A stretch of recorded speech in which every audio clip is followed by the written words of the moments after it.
जय मिथिला दोस्त, देखिए ऑब्जेक्टिव जो है ना, इसमें हम आपको कवर अप करवा देंगे। ऑब्जेक्टिव सीरीज में एनपीओ चैप्टर हम ले रहे हैं फर्स्ट चैप्टर से।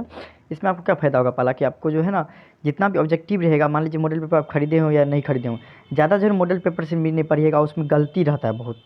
उसमें बहुत तो नहीं रहता है, लेकिन थोड़ा बहुत भी ऑब्जेक्टिव भी गलती रहता है आपको मॉडल पेपर में। या फिर बुक से भी पढ़िएगा तो उसमें भी जो है ना, मतलब और ऑब्जेक्टिव है। और उसके बाद आपको जो होता है 50 रुपये में जो, या फ्री में जो अकाउंट के साथ जो देता है ऑब्जेक्टिव वाला बुक, वो भी रहता है। 3-3 बुक पढ़ेगा तो आपको कन्फ्यूजन हो जाएगा। तो पूरा का समरी हम लेके आए हुए हैं, समझे। और जो हम बोलेंगे वही वही सब तो पढ़ के जाइए, ताकि आपका दिमाग भी ज़्यादा ना टाइम लगे। और उसके बाद क्या हो गया, आपको अच्छा से नंबर आ सके। आपका मोटिव अभी क्या रहना चाहिए, मार्क्स पे। तीनों बुक को एवॉइड करिए जो पढ़ा रहे हैं आपको, ताकि समझ में आ जाएगा, वही चीज़ रहता है। लेकिन आपको घुमा फिरा कर रहेगा तो मान लीजिएगा आपको अकाउंट में ही रह जाइएगा, फर्स्ट चैप्टर पढ़ पाइएगा पूरा। और आपको तो सब सब्जेक्ट पढ़ना है ना, इसलिए आपको जितना पढ़ाया जा रहा है उतना पढ़िए आप, समझे। एक ही बुक से पढ़िए, लेकिन अच्छा से पढ़िए, समझे। या तो मॉडल पेपर से पढ़िए तो 50 को उतने कम से कम 40-50 रहता है क्वेश्चन, उसी से पढ़िए। या फिर हम पढ़ा रहे हैं 20-25 हम देते हैं क्वेश्चन, जो इंपॉर्टेंट रहता है उसी से पढ़िए। या फिर आपको बुक में जो 10-15 रहता है उसी से पढ़िए, ताकि आपको समझ में आ जाएगा। और जितना भी पढ़े उस पर कॉन्फिडेंस रखिए। पहला क्वेश्चन देखिए आपको, ओल्ड न्यूज़पेपर को हम बेचेंगे तो वो हमारा कैसा रिस्पेक्ट होगा। देखिए बेचेंगे यहाँ पे, तो ओल्ड न्यूज़पेपर को, पुराना जो हमारा अखबार से रहता है उसको हम बार बार बेचते हैं, क्योंकि अखबार लेते हैं तो बार बार बेचते हैं। इस क्रिया में अगर किसी भी सामान को हम बार बार बेचेंगे, उससे जो पैसा प्राप्त होगा तो वो हमारा रेवेन्यू रिसिप्ट होगा। इसलिए पहला का आंसर बी हो जाएगा, समझे। यहाँ पे क्या हो जाएगा, रेवेन्यू रिसिप्ट हो जाएगा, समझे। सॉरी देखिए, सॉरी सॉरी सॉरी, कहाँ चले गए हम, रुकिए रुकिए, समझे। तो आपका हो जाएगा क्या, आपको रेवेन्यू रिसिप्ट हो जाएगा। फिर दूसरा नंबर में देखिए आपको, दूसरा नंबर हम बता रहे हैं कि आपको, दूसरा नंबर आपको हम बता रहे हैं हम कि इनकम एंड एक्सपेंसेस जो रहता है आपको related to prize fund, prize fund से रिलेटेड जो इनकम एंड एक्सपेंडिचर रहता है, वो आपको कहाँ जाता है, आपको वो चीज़ कहाँ चले जाता है, आपको वो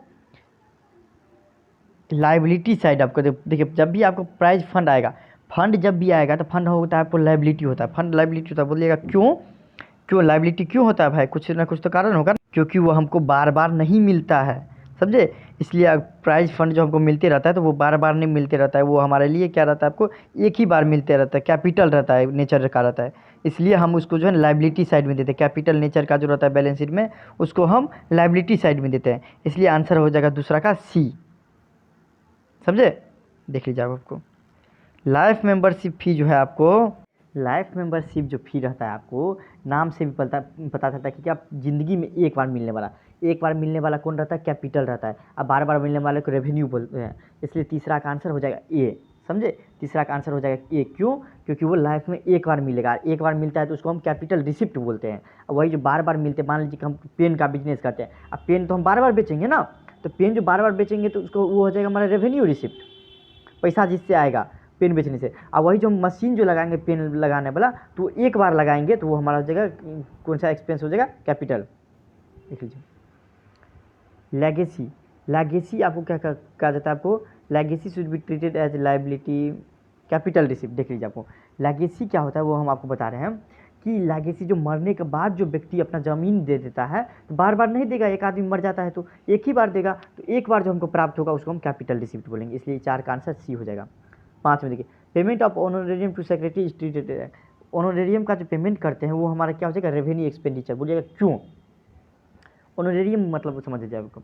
मान लीजिए कोई किसी का तबीयत खराब हो गया, हमें एगो एनपीओ चला रहे हैं, उसमें क्या होगा, किसी का तबीयत खराब हो गया तो डॉक्टर तो बार बार महीना पे या 10 दिन 15 दिन पे आते रहता है, हाँ। उसको जो हम पैसा देंगे तो वो हमारा हो जाएगा, बार बार आते रहता है, उसको वो हमारा हो जाएगा रेवेन्यू एक्सपेंडिचर। उस खर्चा को बोलेंगे रेवेन्यू एक्सपेंडिचर, समझे। ऑनोरेरियम का मतलब क्या हुआ। फिर देखिए आपको यहाँ पे payment of honorarium to secretary हो गया, सेक्रेटरी को बार बार देते हैं तो उसको क्या हो जाता है, आपको रेवेन्यू एक्सपेंडिचर। उसी तरह देखिए आपको स्पेसिफिक डोनेशन, देखिए डोनेशन की बात करें तो वो हो जाएगा रेवेन्यू रिसिप्ट। बोलिएगा क्यों, क्योंकि डोनेशन हमको बार बार मिलते रहता है, लेकिन यहाँ पे लगे किसी खास तरह का डोनेशन दिया जाता है तो वो हमारा कैपिटल रिसिप्ट हो जाएगा। खास तरह का डोनेशन सिर्फ और सिर्फ एक बार दिया जाता है, बार बार नहीं दिया जाता, हर एक दिन नहीं दिया जाता है, समझे। इसलिए वो कैपिटल रिसिप्ट हो जाएगा। इनकम एंड एक्सपेंडिचर अकाउंट, देखिए इनकम एंड एक्सपेंडिचर अकाउंट आपको हो जाएगा रिकॉर्ड, कौन कौन चीज़ income and expenditure account record करता है, कैपिटल आइटम रिकॉर्ड करता है कि रेवेन्यू आइटम। तो आप 100% आप दीजिएगा कि रेवेन्यू आइटम जो है इनकम एंड एक्सपेंडिचर अकाउंट ये करता है आपको, समझे, रिकॉर्ड करता है। देखिए रेवेन्यू आइटम जो है ना आपको दोनों करता है, कौन कौन, इनकम एंड एक्सपेंडिचर अकाउंट और रिसिप्ट एंड पेमेंट अकाउंट, दोनों करता है। फिर देखिए उसी तरह का आउटस्टैंडिंग सब्सक्रिप्शन समझते हैं क्या होता है आपको? देखिए आउटस्टैंडिंग सब्सक्रिप्शन क्या होता है कि ऐसा चंदा जो हमको मिलेगा भविष्य में, हम अभी कमा लिए लेकिन हमको मिलेगा, तो मिलेगा तो वो हमारे लिए और अच्छी की बात है, फ़ायदा की बात है, समझे? फ़ायदा की जो बात रहता है तो वो हमारे लिए क्या हो जाता है, फ़ायदा की बात रहता है तो वो हमारे लिए एसेट है ना, कभी न कभी मिलेगा ही। तो आउटस्टैंडिंग सब्सक्रिप्शन हमारे लिए क्या है, एसेट है। क्यों? हम कमा लिए लेकिन अभी तक नहीं मिला है। ऐसा चंदा जो हम अभी तक बकाया है, मतलब हम कमा लिए, हमको देना चाहिए था लेकिन हमको नहीं मिला। मान लीजिए आप एक एनपीओ चला रहे हैं, मान लीजिए कि हॉस्पिटल चला रहे हैं, तो कोई आपको पैसा देता लेकिन नहीं दिया है, तो वो आपको बाद में देगा ही, तो वो आपके लिए एसेट है, ऐसे समझिए। इंट्रेंस फी ट्रीटेड एज आपको रेवेन्यू रिसिप्ट की तरह। बोलिएगा क्यों? क्योंकि आपको यहाँ पे दे दिया है कि जनरली क्या होता है इंट्रेंस फी, रेवेन्यू रिसिप्ट, वही बोल रहा है जनरली क्या होता है, तो रेवेन्यू रिसिप्ट।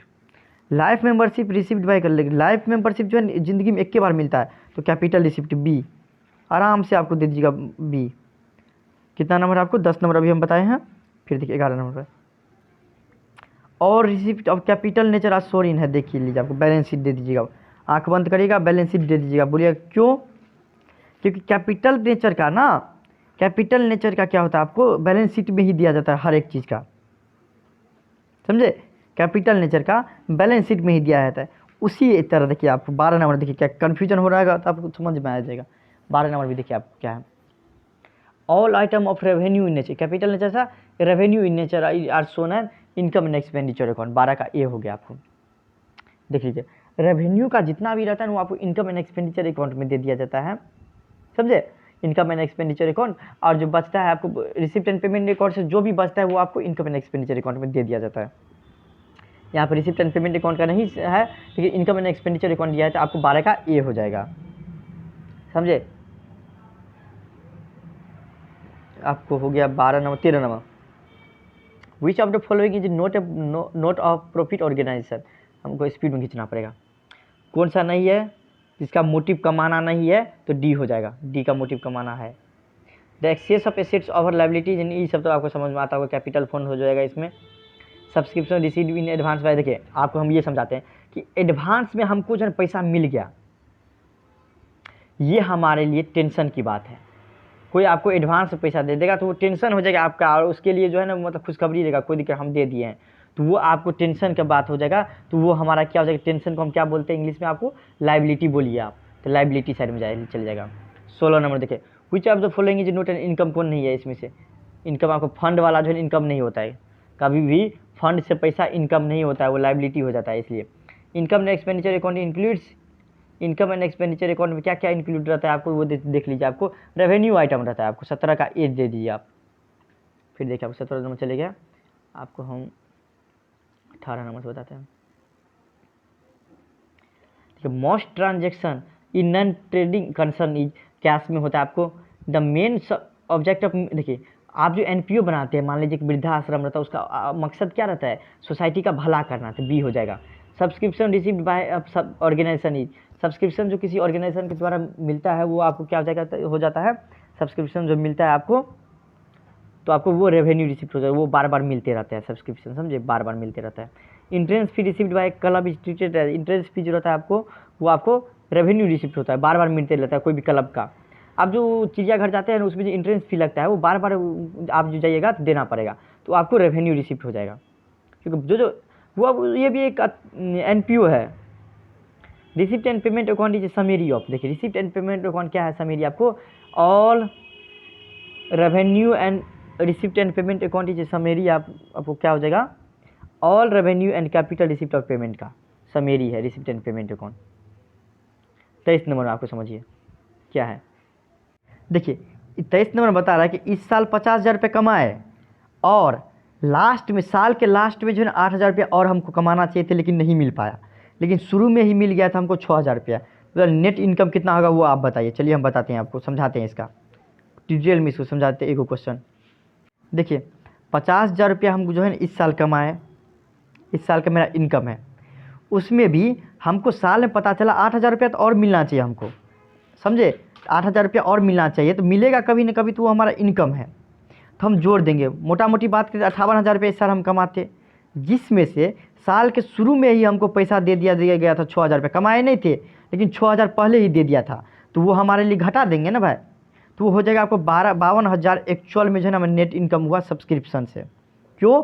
क्योंकि 58,000 रुपया होता, लेकिन 6,000 रुपये पहले कोई दिया था शुरू में, तो नेट इनकम की बात करें तो 52,000 रुपया। तो 52,000 देखिए कितना आंसर है इसका, 52 नंबर हो गया आपको सी में, तो सी हो जाएगा। उस तरह से आपको 24 नंबर बना लीजिएगा, 24 नंबर में आपको कोई दिक्कत नहीं होगा, बी हो जाएगा आंसर, 1,90,000 हो जाएगा। 1,80,000 रुपये इस साल कमाए हैं और आपको 20,000 रुपया आपको लास्ट में दिया था, 2,00,000 रुपया हम कमा लिए, लेकिन पहले ही साल हमको शुरू में ही दे दिया था 10,000 रुपया, तो मोटा मोटी बात करें तो 1,90,000 कमाए। उसी तरह से देख लीजिए आपको 25 नंबर में देख लीजिए, स्पेसिफिक फंड मेंटेन करने के लिए expense of exceeds the amount of the fund. देख लीजिए आपको, मान लीजिए कि हमको पैसा है 12,000 रुपया, ये खर्चा हो गया 14,000 रुपया। उस स्थिति में जो 2,000 रुपये हम कहाँ रिकॉर्ड करेंगे, तो 2,000 रुपये हम रिकॉर्ड कर देंगे आपको debit side, income and expenditure account आप पढ़े होंगे, तो डेबिट साइड में क्या जाता है वो डेबिट साइड में कर देंगे। 26 नंबर देख लीजिए आपको, all receipt from sale of consumable item से। देखिए मान लीजिए हम आपको बिस्किट का बिजनेस करते हैं, तो बिस्किट से जो पैसा आएगा वो आपको क्या हो जाएगा, आपको वो हमारा किस टाइप का हो जाएगा, वो हमारे को बार बार प्राप्त होगा, तो रेवेन्यू रिसिप्ट हो जाएगा। 27 नंबर देख लीजिए आपको, 27 नंबर भी उसी तरह से बना लीजिएगा, कोई दिक्कत नहीं होगा। 28 नंबर में आ जाइए 28 नंबर समझाने वाला। 16,000 रुपया इनकम है हमारा, और हमको पता चला पहले से कि कैपिटल फंड में 4,300 रुपया का तो हमको पहले से लॉस है, पहले से हमको घाटा लगा हुआ। जैसे कि आपको यहाँ पे हम समझाए ना, यहाँ पे हम समझाए होंगे आपको कि ये आपको कहाँ चले जाएगा, डेबिट साइड वाला, जिसे दिखाए थे ना एक क्वेश्चन डेबिट साइड में चले जाता है, उसी हिसाब से आप देख लीजिए कि 16,000 रुपया हमारा इस साल का इनकम है और डेफिसिट हो गया आपको 4,300 रुपया। तो मोटा मोटी बात करें तो 20,300 रुपया हमारा इस साल का खर्चा है। क्यों? 16,000 इस साल का इनकम है तो वो हमारा खर्चा हो जाएगा, और पहले से हमारा 4,300 का खर्चा हुआ था, तो मोटा मोटी पूरा एक्सपेंडिचर बात करें तो 20,300 हो जाएगा इसका। 29 नंबर देखिए आपको, balance of income and expenditure account is शोर। जो बचा रहता है इनकम एंड एक्सपेंडिचर अकाउंट का, वो आपको कहाँ चले जाता है, आपको वाइस वर्सा, या तो आपको excess of income over expenditure, या वाइस वर्सा। वाइस वर्सा मतलब समझते क्या होता है, या उल्टा हो जाएगा, या तो इनकम में से घट जाएगा एक्सपेंडिचर, या एक्सपेंडिचर में से इनकम घट जाएगा। 30 नंबर में देखिए आप, property received as a result of the will of. देखिए कोई मर जाता है तब जो प्रॉपर्टी रिसीव होता है उसको लेगेसी बोला जाता है। लेगेसी हमारा कौन क्या होता है, लाइबिलिटी होता है। फिर देखिए लाइफ मेंबरशिप जो आपको प्राप्त होता है वो आपको कहाँ चले जाता है, आपको लाइफ मेंबरशिप जब आपको बैलेंस शीट दिया रहेगा तो हमेशा याद रखिए कि बैलेंस शीट में जाएगा लाइफ मेंबरशिप भी, और कहीं नहीं। 32 हो गया, बैलेंस शीट दिया रहेगा तो बैलेंस शीट फेंक दीजिए। 33 नंबर से देख लीजिए आपको, नॉन ट्रेंडिंग कंसर्न का ऑनरेरियम क्या हो जाएगा, आपको ऑनरेरियम क्या हो जाएगा, आपको हम क्या बताए थे, आपको ऑनरेरियम क्या हो जाएगा, आपको रेवेन्यू एक्सपेंडिचर हो जाएगा। रिसिप्ट एंड पेमेंट अकाउंट क्या हो जाएगा, आपको नॉमिनल अकाउंट हो जाएगा। क्यों? 34 नंबर आपको रिसिप्ट एंड पेमेंट अकाउंट आपको क्या हो जाएगा, रियल अकाउंट हो जाएगा। समझे? रिसिप्ट एंड पेमेंट अकाउंट आपका रियल अकाउंट हो जाएगा, और इनकम एंड एक्सपेंडिचर आपको नॉमिनल अकाउंट हो जाएगा। समझे? क्योंकि इनकम एंड एक्सपेंडिचर अकाउंट में क्या होता है, एक्सपेंस को आपको क्या कर देते हैं डेबिट, और इनकम को आपको क्रेडिट कर देते हैं, इसलिए वो नॉमिनल अकाउंट हो जाएगा। और ये आपको रियल अकाउंट क्या हो जाएगा, क्यों हो जाएगा, क्योंकि एसेट को हम क्या कर देते हैं, आपको डेबिट कर देते हैं, इसलिए आपको जिस एसेट को जो रिकॉर्ड करता है उसको आपको रियल अकाउंट क्या कहा जाता है, इसलिए वो आपको receipt and payment account real account हो जाएगा। 36 नंबर देखिए आपका, which of the following is not of profit organization. कौन सा नहीं, मारुति उद्योग नहीं है। Income and expenditure account is prepared, किसके द्वारा प्रिपेयर किया जाता है, नॉन प्रॉफिट ऑर्गेनाइजेशन के द्वारा। Receipt and payment account usually indicates क्या करता है, receipt and payment account usually क्या करता है, आपको बराबर में आपको बात करें तो रिसिप्ट एंड पेमेंट अकाउंट आपको दिखाता है, आपको डेबिट बैलेंस दिखाते रहता है। मोटा मोटी बात करें डेबिट बैलेंस दिखाते हैं। डेबिट बैलेंस मतलब समझते हैं, इनकम ज़्यादा है। 39 नंबर में देखिए, income and expenditure account generally indicate क्या करते रहता है, सरप्लस या डेफिसिट, आपको 39 नंबर में। फिर देखिए आपको डोनेशन रिसीव्ड, देखिए किसी स्पेसिफिक काम के लिए जो डोनेशन प्राप्त होता है वो हमारे लिए क्या हो जाता है, आपको लाइबिलिटी हो जाता है, तो लाइबिलिटी साइड में चले जाएगा। वैसे डोनेशन तो हमारा तो आपको रेवेन्यू हो जाता है, इनकम हो जाता है, लेकिन किसी खास काम के लिए जो हमको डोनेशन दिया जाता है वो हमारा लाइबिलिटी हो जाता है। क्यों? क्योंकि उसी खास काम के लिए हमको उसका प्रयोग करना पड़ेगा। 41 में देखिए आपको, एसेट्स में से कैपिटल को घटा दीजिए, लाइबिलिटी को घटा दीजिएगा तो आपको कैपिटल फंड निकल जाएगा। नन ट्रेडिंग कंसर्न में क्या होता है, नन एनपीओ में इनकम ज़्यादा है एक्सपेंडिचर से, तो इनकम में से एक्सपेंडिचर घट जाएगा आपको, उस केस में क्या हो जाएगा, आपको सरप्लस हो जाएगा। और वही उल्टा हो जाएगा तो आपको डेफिसिट हो जाएगा। इनकम में से एक्सपेंडिचर घट जाएगा तो क्या हो जाएगा, सरप्लस हो जाएगा। इन एनपीओ में क्या होता है, एक्सेस ऑफ एक्सपेंडिचर, देखिए वही दिया हुआ आएगा आपको तो आपको डेफिसिट हो जाएगा। चलिए थैंक यू सो मच, पूरा हो गया आपको 15 मिनट का है। Thank you so much.